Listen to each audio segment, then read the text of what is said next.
guys, welcome to ITS, Information Technology Skills. On this video, we're going to read an image using Opencv with Python programming language. So basically, it is our introduction with Opencv. So this is a beginner's tutorial. First, what is Opencv? Opencv stands for Open Source Computer Vision. Opencv is a large open computer vision for machine learning and image processing. So yun yung una natin gagawin mamaya. To process an image, basically, magre-read muna tayo ng image. Opencv is compatible with a wide range of programming languages such as Python, C++, and Java. So on this tutorial, we're going to use Python programming. It can analyze image and videos to recognize objects, face, and even human writing. So yun po yung pinaka-end objective po natin, to analyze image para po sa mga different projects that we can do with Opencv. So now guys, we're going to install Opencv. So for the Windows, kasi Windows lang ang ginagamit ko na operating system muna ngayon,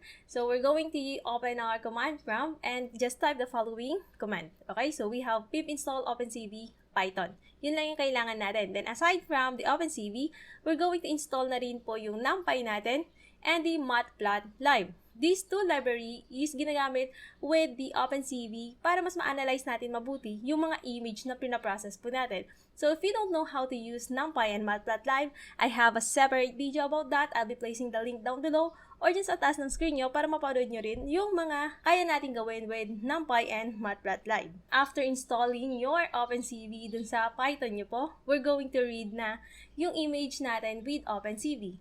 So, there are different files that are supported with Opencv library. First is the Windows bitmap. Siyempre, nandyan yung JPEG natin, the PNG files, the WebP files, sun raster, TIFF file. Andito na rin po yung mga extension files po niya para hindi tayo malito. Then, of course, we have the raster and vector data or images. So now guys, open lang po natin yung editor po natin. First, of course, we need to install yung library na kailangan natin, which is the Opencv. So now guys, para po ma-install natin yung Opencv natin doon sa Python program natin, we have here import and yung word na cv2. So this is the syntax para po ma-import natin yung Opencv natin doon sa Python program natin. So now guys, we're going to read an image with Opencv. So copy this code first and I'll explain kung ano ibig niyang sabihin.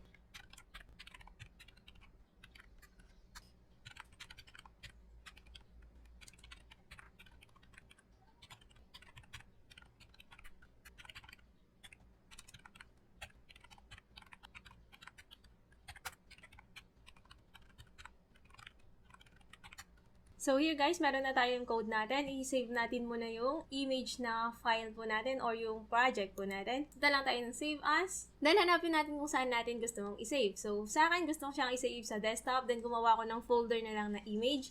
And the name of the project is image. Of course, the type is Python. So save ko na lang siya dito. And here is the code. So, dito, meron akong variable na img. So, img will hold yung image na ipaparead po natin. Then, we have here cv2.imread. So, ito yung gagamitin para mag-read siya ng image dun sa file po natin. Then, this one is the directory ng image po na gusto nating ilagay. So, dito meron akong myimage.png. Kasi kung titignan natin kung saan ko sinave yung project ko kanina, which is the image na Python program po natin, andito tayo sa desktop, tapos sa folder na image. So, kasama po niyan is yung image na my image na meron siyang extension name na .png. Okay? So, yun po yung ilalagay natin. Pero in case na hindi sila magkapareho ng location, just copy the directory kung saan natin makikita yung image and yun lang ang isi-save din natin dito sa location na to. Then after that, magkama lang tayo. Then meron tayong cv2.imread_color. So this one is the default one. Ibig sabihin, with color po yung i-display natin na image. Then next, meron tayong cv2.imshow. From the word show, it will display yung image na niglagay natin.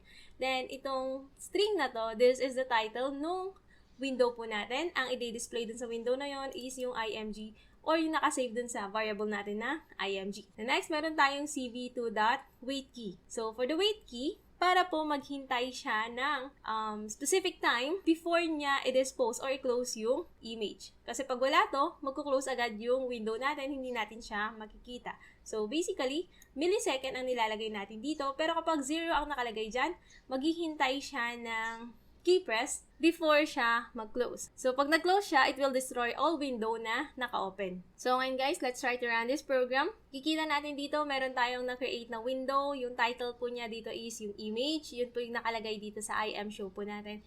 And yung image po natin na nakalagay dun sa folder. So, dito guys, yung wait key, it will wait for a key or a command. Or i-close natin tong close button na to para po ma-close yung window po natin. So, let's try. Ngayon, makikita natin meron tayong error dito. So, sabi niya, no attribute for destroy all window. So, it's my error. Meron tayong letter S po dyan. Okay? So, all windows. All nga, di ba?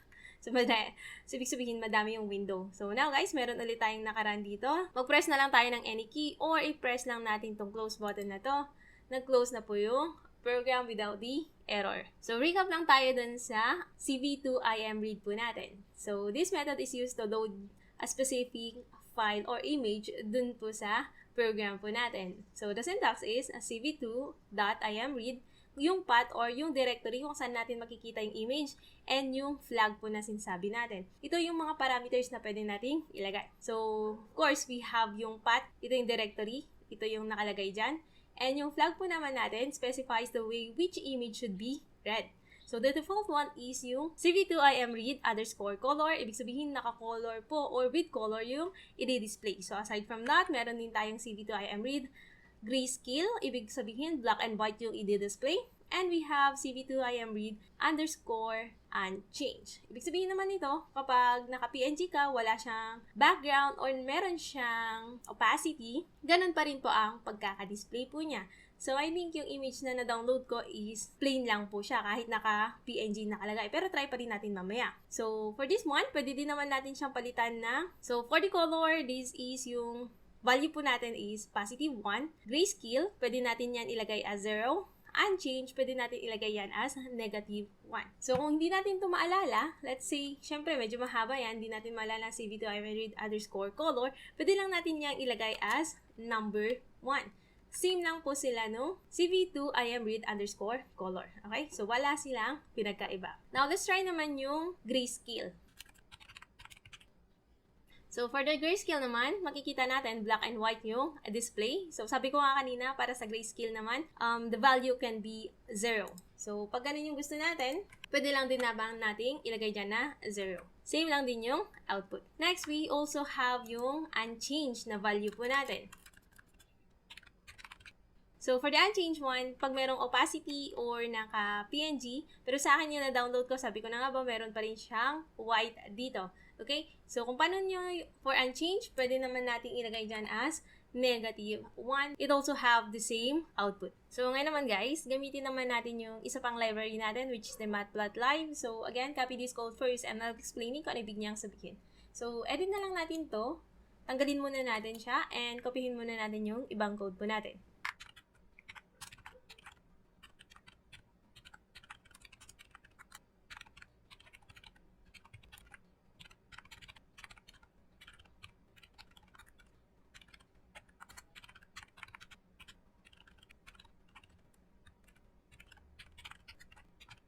So here guys, meron tayong dinagdag na another library which is a matplotlib. So here we have import matplotlib.pyplot as PLT. So basically yung pyplot muna ang in-import po natin. Then we have yung img ulit natin, yung cv2.imread natin. So same image ang i-read po natin. We have yung myimage.png. So ngayon, hindi na natin ilalagay muna yung flag natin, yung cv2imread_color kasi ang gagamitin natin para i-show yung image is yung matplotlib. So we have here plt.imshow, yung image po na gusto nating i-show. Okay? So if we're using matplotlib to display our image, we have plt wait for button press. Same lang dito dun sa wait key po natin.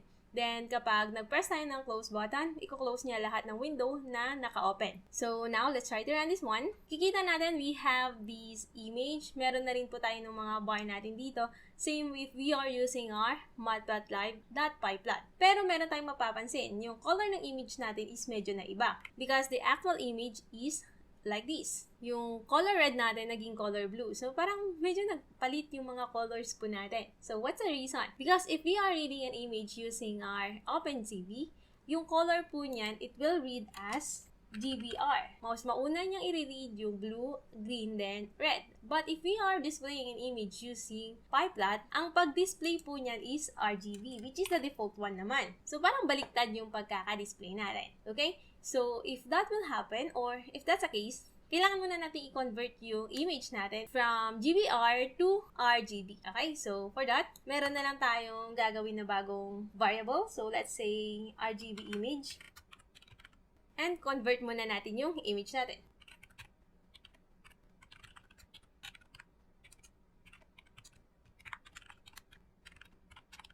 So, here we have RGB image na variable. Doon natin save yung bago nating image. So, i-convert natin using CV2 convert color, yung image po natin, into GBR to RGB. Same, ang i-display natin ngayon dito is the RGB image.